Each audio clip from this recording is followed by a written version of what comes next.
Lecture du livre des Actes des Apôtres.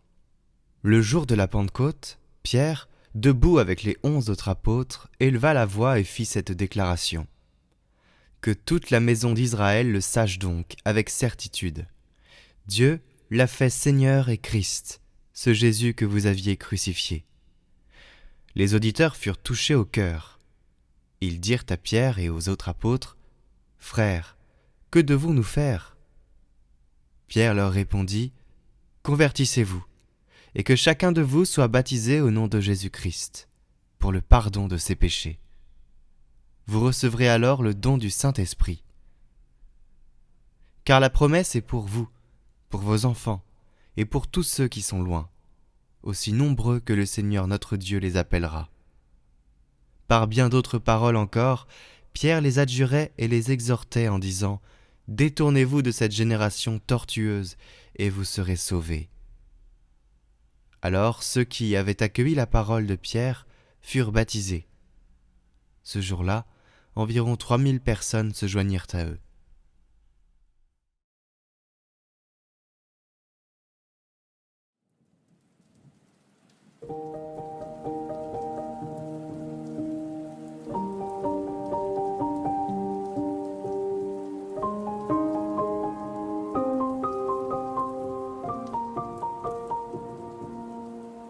Le Seigneur est mon berger, rien ne saurait me manquer.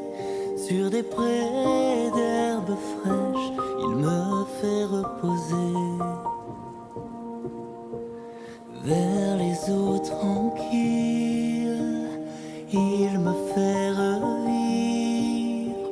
Il me conduit par le juste chemin. Et je chante, je chante.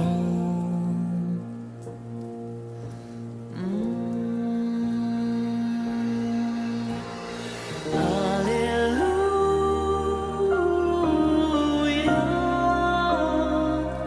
Alléluia,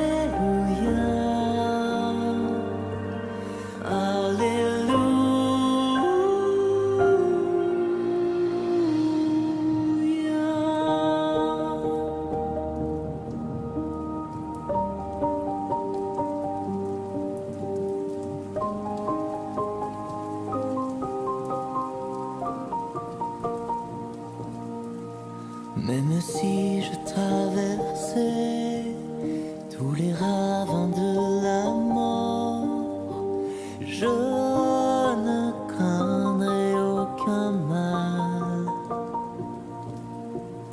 car mon Dieu est avec moi. Je marche au son de sa voix, son bâton me guide et me rassure. Et tu prépares ma table là devant mes adversaires. Tu répands le parfum, ma coupe est débordante. Grâce et bonheur m'accompagnent pour tous les jours de ma vie. J'habiterai la maison du Seigneur. Et je chante, je chante. Oh, Alléluia,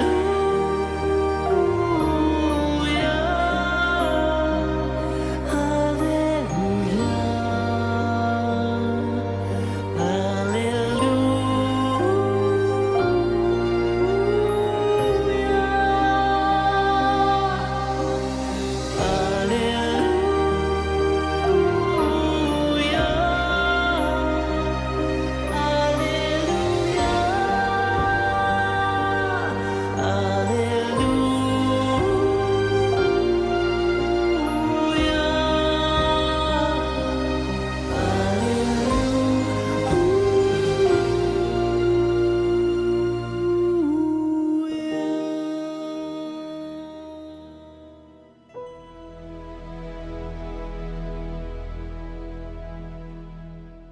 Lecture de la première lettre de Saint Pierre apôtre.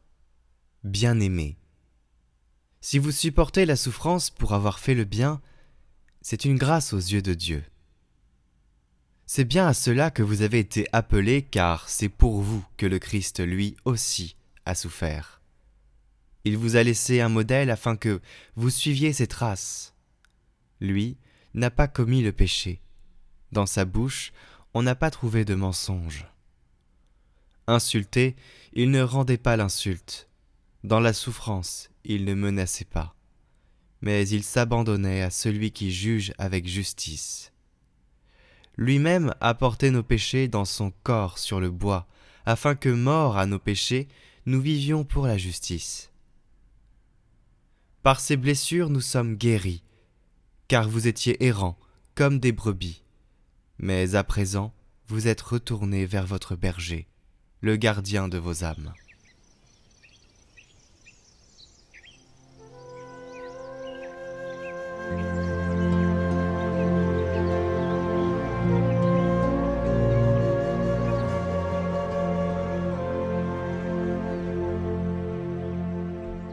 Évangile de Jésus-Christ selon saint Jean. En ces temps-là, Jésus déclara : Amen, amen, je vous le dis, celui qui entre dans l'enclos des brebis sans passer par la porte, mais qui escalade par un autre endroit, celui-là est un voleur et un bandit. Celui qui entre par la porte, c'est le pasteur, le berger des brebis. Le portier lui ouvre, et les brebis écoutent sa voix. Ces brebis, à lui, il les appelle chacune par son nom, et il les fait sortir. Quand il a poussé dehors toutes les siennes, il marche à leur tête, et les brebis le suivent, car elles connaissent sa voix. Jamais elles ne suivront un étranger, mais elles s'enfuiront loin de lui, car elles ne connaissent pas la voix des étrangers. Jésus employa cette image pour s'adresser aux pharisiens, mais eux ne comprirent pas de quoi il parlait. C'est pourquoi Jésus reprit la parole. Amen, amen, je vous le dis, moi je suis la porte des brebis. Tous ceux qui sont venus avant moi sont des voleurs et des bandits, mais les brebis ne les ont pas écoutés. Moi je suis la porte. Si quelqu'un entre en passant par moi, il sera sauvé.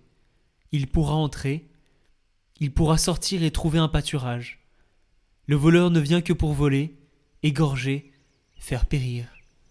Moi je suis venu pour que les brebis aient la vie en abondance.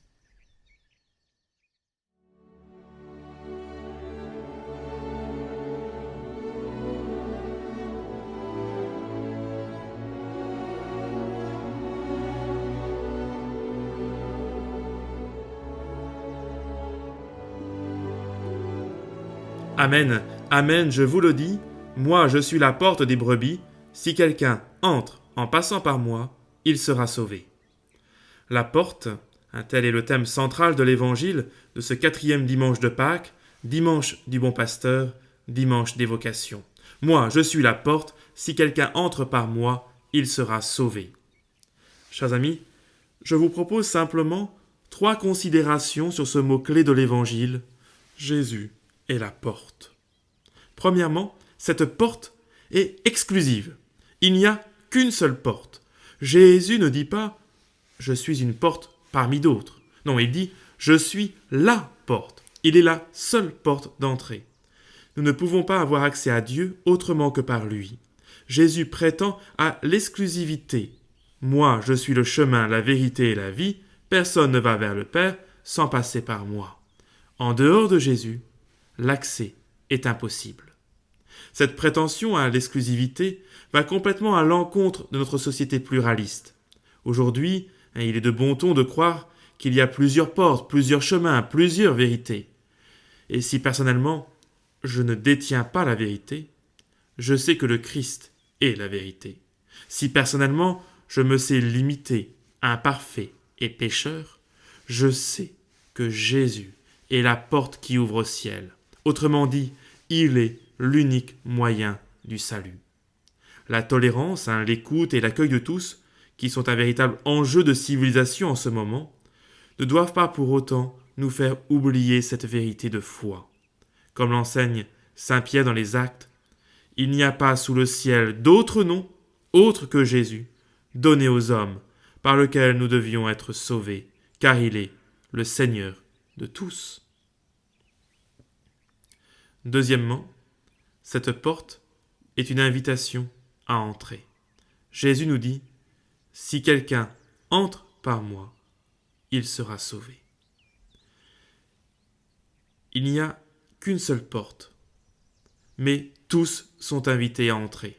Toute personne est invitée, peu importe son âge, sa profession, son niveau d'éducation, sa culture, sa langue ou son origine, peu importe son passé ou la gravité de ses péchés.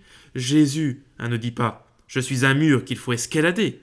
Il dit « Moi, je suis la porte. Si quelqu'un entre par moi, il sera sauvé. » Il n'y a aucune raison pour que quiconque parmi nous, parmi nos amis, parmi nos connaissances, parmi nos parents, ne soit attiré à Jésus. Dieu est tout-puissant et plein de grâce pour chacun. Troisième considération, cette porte donne accès à de grandes richesses. Oui, si Jésus est la porte, c'est pour nous donner accès au plus beau des trésors, la vie éternelle près de lui. La vie éternelle doit être l'objet de notre plus grand désir, étant le plus grand des dons que Dieu veut nous donner. Si quelqu'un entre par moi, il sera sauvé, dit Jésus. Cette promesse n'est pas seulement pour un avenir lointain au ciel, elle est pour ici, maintenant. Le salut commence aujourd'hui. Nous n'avons pas fini d'être sauvés. Le péché est encore présent dans nos vies. Les ruses du diable viennent encore nous tenter. Quand nous entrons par la porte, nous entrons dans une vie où nous sommes sauvés chaque jour, un peu plus, par la grâce de Dieu. Mais en plus du salut, j'ajouterai un autre élément important. Jésus est la porte des brebis. Toutes les brebis passent par la même porte, et cette porte donne accès au troupeau du bon berger, le peuple de Dieu. Que pensez-vous de ce trésor ? Il s'agit de l'Église. Nous entendons la voix du bon berger avec les autres dans l'Église. Quelle joie, quel encouragement. Nous grandissons dans la connaissance de Dieu et dans la communion avec nos frères et sœurs dans l'Église. Quelle joie. Alors certes, il y a malheureusement parfois des frictions entre les brebis. Certains membres de l'Église sont plus difficiles à aimer ou à comprendre que d'autres.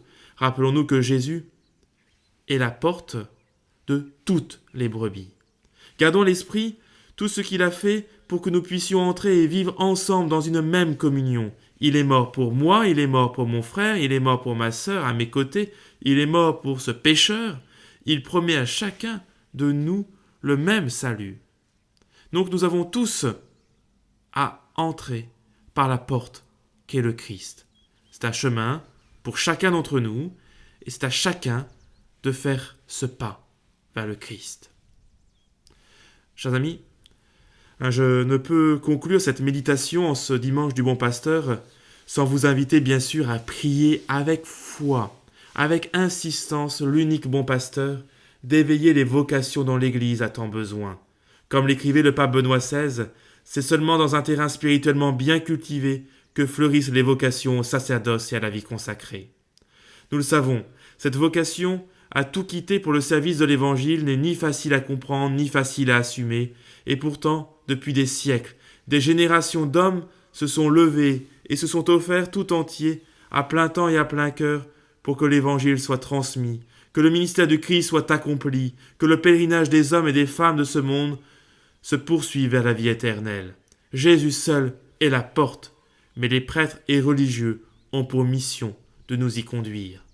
Alors oui, Seigneur, donne-nous des saints prêtres. Seigneur, donne-nous des saintes vocations religieuses. Seigneur, que par mon exemple, mes paroles et surtout par ma prière, je puisse soutenir l'éveil des vocations dans le cœur de ceux que tu appelles. Oui, prions pour les vocations. Je termine avec une petite histoire. C'est une histoire vraie. L'un des exemples les plus frappants est certainement le petit village de Lu, à peine quelques milliers d'habitants, à 90 km à l'est de Turin, où dans une même génération, il y a eu 323 vocations, 152 prêtres, 171 religieuses. Il y avait dans plusieurs familles 3 ou 4 vocations et même une famille où ils en avaient 7, dont le bienheureux Philippe Rinaldi, qui est devenu le 3e successeur de Saint Jean Bosco. Que s'était-il passé ? Tout simplement, en 1881, les mères de famille de ce village ont décidé de se réunir tous les mardis avec leur curé pour adorer le Saint-Sacrement, en priant pour les vocations, et de communier tous les premiers dimanches du mois à cette même intention, et en priant, après la messe, une prière pour les vocations. Et c'est ainsi que s'est développé dans les familles de ce village un climat de joie profonde et de piété chrétienne qui a facilité l'éclosion des vocations dans le cœur des enfants. Oui, frères et sœurs, chers amis, il n'y a pas de secret. Il nous faut prier, prier avec insistance et ensemble pour les vocations.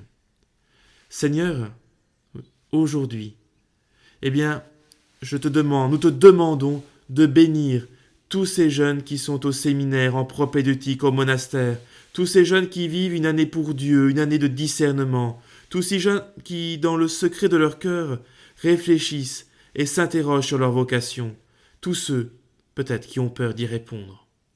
Pour eux, que la bénédiction de Dieu, Père, Fils et Saint-Esprit, descende et repose au plus profond de leur âme. Amen. Prions pour toutes les intentions déposées en commentaire cette semaine. Notre Père, qui es aux cieux, que ton nom soit sanctifié, que ton règne vienne, que ta volonté soit faite sur la terre comme au ciel. Donne-nous aujourd'hui notre pain de ce jour. Pardonne-nous nos offenses, comme nous pardonnons aussi à ceux qui nous ont offensés. Et ne nous laisse pas entrer en tentation, mais délivre-nous du mal. Amen. Je vous salue Marie, pleine de grâce. Le Seigneur est avec vous. Vous êtes bénie entre toutes les femmes, et Jésus, le fruit de vos entrailles, est béni. Sainte Marie, Mère de Dieu, priez pour nous pauvres pécheurs, maintenant et à l'heure de notre mort. Amen.